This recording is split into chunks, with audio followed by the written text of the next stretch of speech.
Саламатсыздар ма? Менің каналыма қош келдіңіздер. Бүгін осындай әдемі және оңай тоқылатын салфетка түрін сіздерге көрсететін боламын. Ол үшін бізге мен бүгін Ярнард джинстан тоқимын. Және маған крючок керек болады. 2,5 крючокпенен тоқимын. Енді бастап тоқимыз. Ең алдымен кольцо амигуруми жасап аламыз. Ол үшін бүйтіп жіпті айқастырып аламыз. Жіпті орап қолға, крючокты кіргізіп, жұмыс жібін шығарып, бір ілмек жасап аламыз. Міне шеңберіміз шықты. Енді осының ішіне 12 столбик с накидом тоқуымыз керек. 2 воздушный петля көтеріп аламыз. Столбик с накидымды былай тоқимыз. Мына крючокке жіпті ілеміз. Шеңбердің ішіне кіргізіп, жұмыс жібін шығарып, 2 петляны бір тоқимыз. Тағы да 2 петляны бір тоқимыз. Міне столбик с накидым тоқыдық. Осылай 12-сін тоқып шығуымыз керек. Тағы да көрсетейін міне. Крючокке жіпті іліп аламыз. Кольцоның ішіне кіргізіп, жұмыс жібін мінекей шығарып алдық қой. Енді 2 петляны бір тоқимыз. 2 петляны тағы да бір тоқимыз.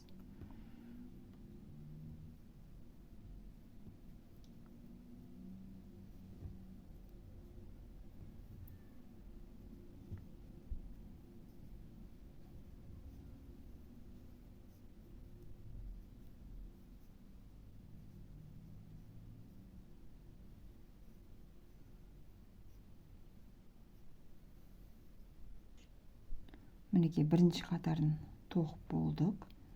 Мына жіпті тартамыз.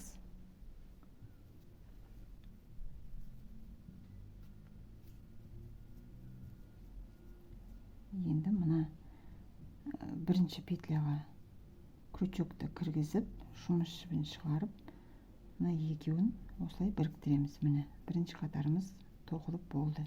Енді екінші қатарды тоқимыз. Ол үшін 2 петля көтеріп аламыз. Енді әрбір көзіне 2 столбик с накидом тоқимыз. Прибавка жасаймыз. Ол үшін крючокке жіпті ілеміз. Тағы да 2 петля. Тағы бір петля. Енді келесісіне тоқимыз. Жіпті ілеміз крючокке. Бір көзден өткізіп, 2 петляны бір тоқып, тағы да бір тоқимыз да, тура осы жерге тағы да бір столбик с накидом жасаймыз, тоқимыз.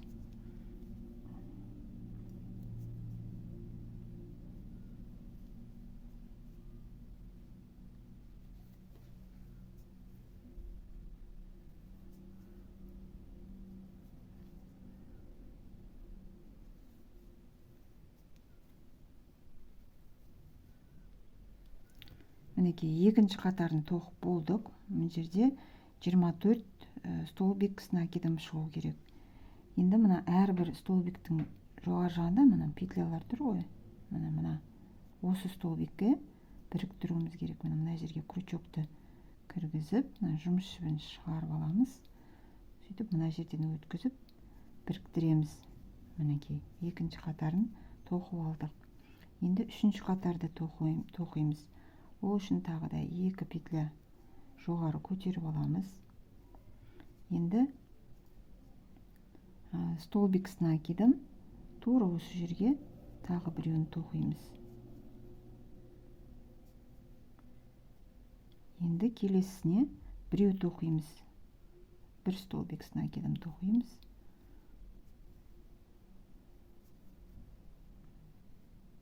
Енді келесісіне прибавка. 2 столбик с накидом тоқитын боламыз.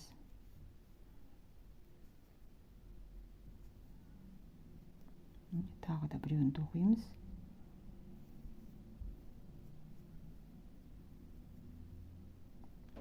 келесісіне біреу тоқимыз.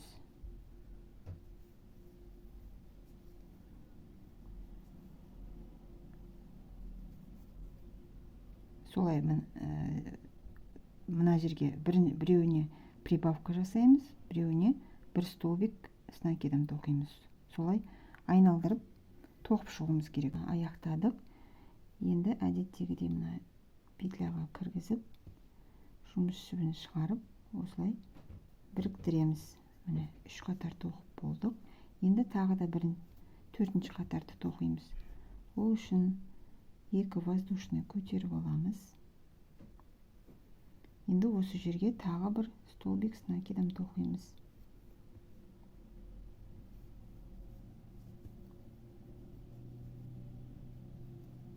Енді келесісіне біреу тоқимыз. Бір столбик с накидом тоқимыз. Келесісіне де бір столбик с накидом тоқимыз.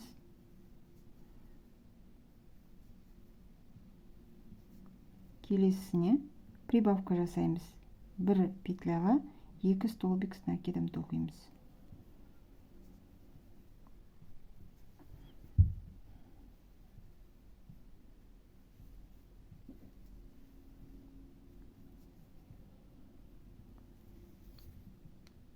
Келесі петляға бір столбик с накидом тоқимыз.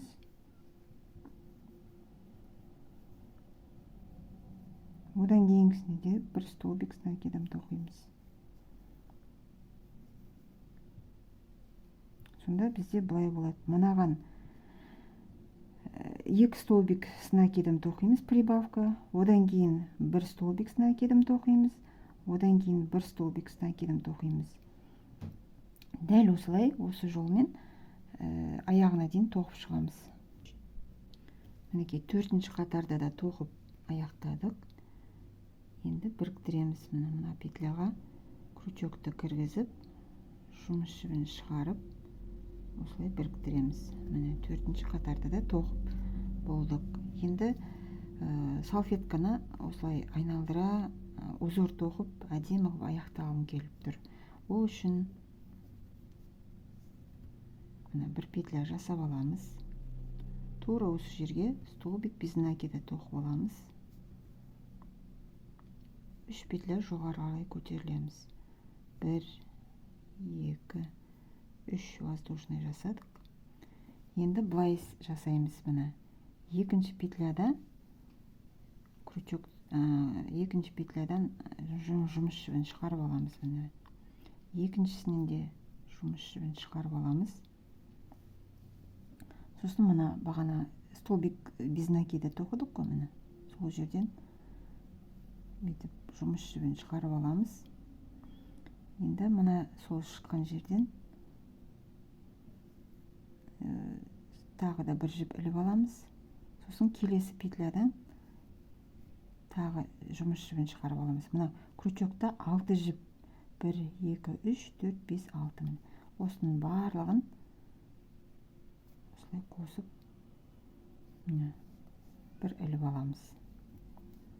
Енді келесі тағы 2 воздушный көтеріп аламыз. Енді мына 2-шісінен шығарып аламыз. Сосын мына бағана ілдік қой, міне мына жерден шығарып аламыз. Сосын мына жерден шығарып аламыз. Мына жерден мына келесі петлядан шығарамыз.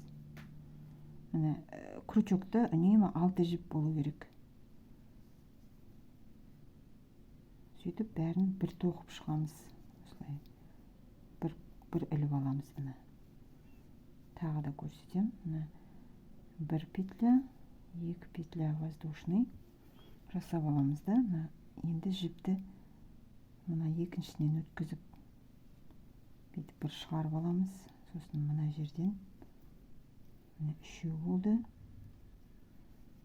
Мына жерден шығарып аламыз. 4, 5. Мына келесінен 6 болды. Міне крючокта 6 жіп. Міне осылай тоқимыз барлығын. Мінекей әдемі узор болып шығады. Осылай айналдыра тоқып шығамыз. Мінекей узорды соңына дейін тоқып келдік. Мінекей сіздерге осы соңын қалай аяқтауын көрсетейін. Екі воздушный петля көтеріп аламыз. Екінші петлядан жұмыс жібін шығарамыз. Сосын мына жерден шығарамыз. Үшеу болды. Мына петлядан шығарамыз. Төртеу болды.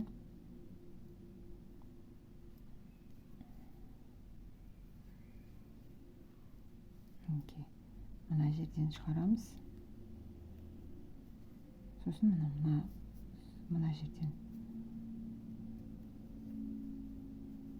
шығарамыз. Петляда 6. 1, 2, 3, 4, 5, 6. Енді осы жіптің барлығын тоғып, бір ілмек жасаймыз.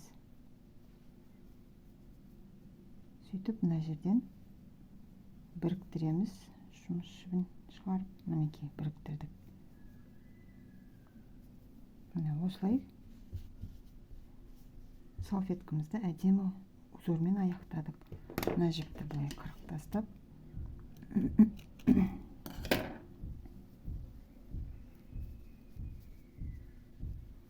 мына жіпті мына жақтан жасырып, ең соңында байлап тастаймыз. Міне салфеткамыз дайын. Азғантай уақытта осындай оңай тоқылатын салфетка бұл. Негізі осы техниканы үйреніп алсаңыздар, басқа да кез келген жіппен тоқуға болады. Мен мысалы мынаны макраме жібінен тоқыдым. Мына салфеткам жібек жіптен тоқылған. Өте әдемі көрінеді. Асханада қолдануға болады. Менімен бірге болғандарыңыз үшін рахмет. Каналыма тіркеліп, қоңырауша батырмасын басып қойды ұмытпаңыздар.